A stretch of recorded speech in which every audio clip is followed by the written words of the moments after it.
adhere to the Mayan calendar, which predicts the end of time to occur on the 21st of December of this year.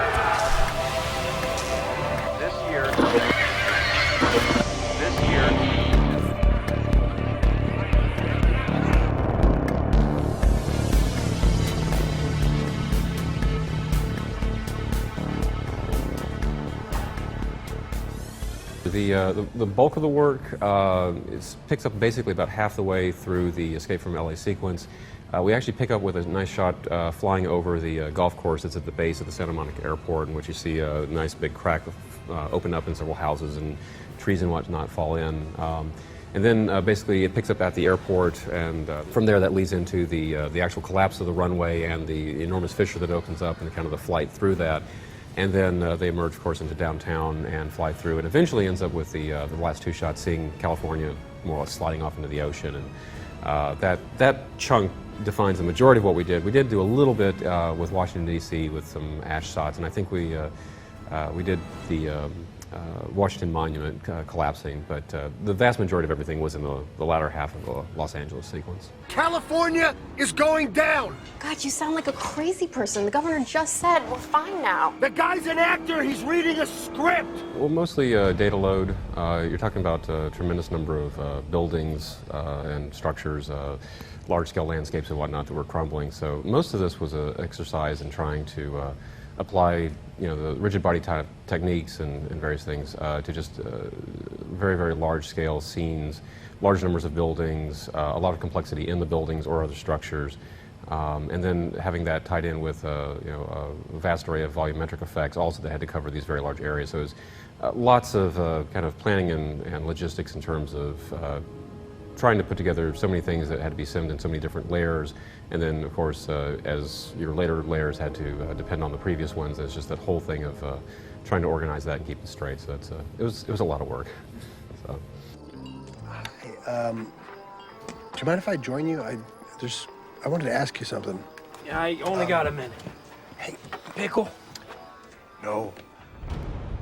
We had a lot of extensive previs was done on the show that we received, and at that point you had all the choreography they had actually planned out for what building tips into what building or various things. And so the first part of it would just be going through and trying to do blocking on our side to make sure that we had gotten the director's vision for the action that was going on in the scene. Whatever the largest structure or objects were that you were having to break up, those would have to go through the demolition pipeline, which the buildings themselves were all, most of them were picked out of real buildings in downtown, others were things that had been modified or changed a bit, but you'd have to have the buildings built to spec so that it would work with the destruction chopping gizmo that would actually break the thing up into its small pieces.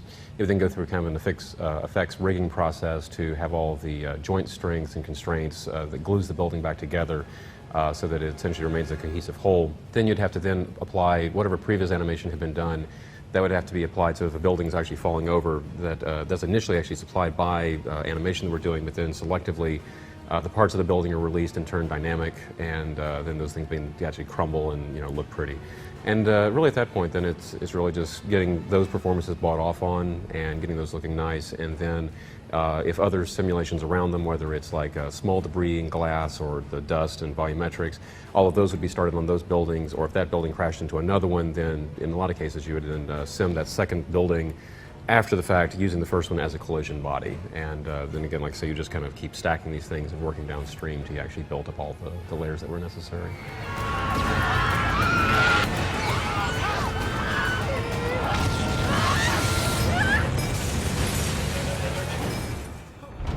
No, a bullet is actually a good part of the pipe, but essentially this is, I think, becoming more common, is taking the kind of the game engine physics and being able to actually bring that into one of the large packages. So in this case it was Houdini, but we essentially wrapped up Bullet into a plug-in in Houdini and then built a pipeline around that, and that eventually ends up being everything from a lot of the things that actually chop up the geometry and then glue them back together with the joints and constraints. All of that is then set up to work with basically how Bullet conceptualizes dynamics and joins and constraints between objects. And so you basically end up with a series of plugins or networks that support the basic bullet engine at that point. But that was bullet was a big part of our process. In the beginning, there was a phase probably for like 3 months when we were unsure if we could even do this side of destruction. And then that's why we went down to using the bullet route. But even when we were developing it, obviously we were doing a lot of development tests, the simulation tests, and it really took us like 3 months to even tell ourselves that, oh, maybe we can do this project with the route we took. So yeah, there was definitely a phase where we were really scared whether we can even pull this off or not. There's usually one test that we run, which I think we happened around the third month, where it was a small building test that kind of fell over, and it looked really realistic when it fell down, and it hit the ground and it kind of squashed in half. Those are the moments where we said, oh, wait a minute, maybe we can do this project after all. I think it's the complexity of the destruction, and we have achieved that by considering the physical building structure within the model we were building. So we ran a lot of tests to try and collapse this bungalow model. And to get that to look realistic, we first start with just chop the building up and let it collapse.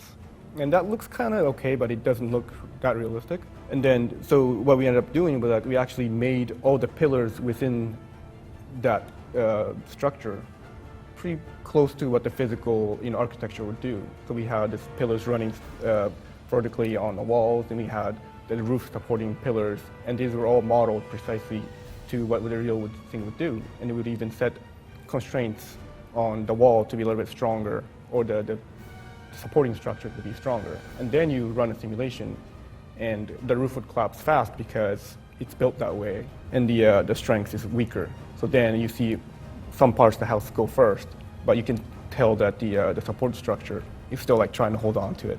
So that kind of a detail in how we modeled it, how we constrained it, and how we rigged the dynamics really added to the complexity of the simulation.